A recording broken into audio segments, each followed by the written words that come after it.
Iewduh or Bara Bazaar, the major traditional market in the city, will get a facelift as the North Eastern Council has proposed a project worth over Rs 10 crore to improve the area. While speaking to reporters, the outgoing NEC Secretary Moses Chalai said that there is a need to improve the place in terms of cleanliness and the purpose is to beautify the area. According to the NEC, the government has been asked to rework the detailed project report before starting the project. The work for the upliftment for the Iewduh market is likely to start in the next 2 to 3 months. Our good poor old Bara Bazaar.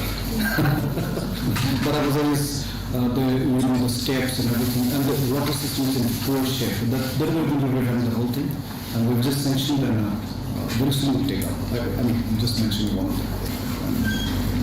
The whole thing is really in very poor shape. Yeah. So, but the market cannot be shifted out. It cannot go away. So we're doing it.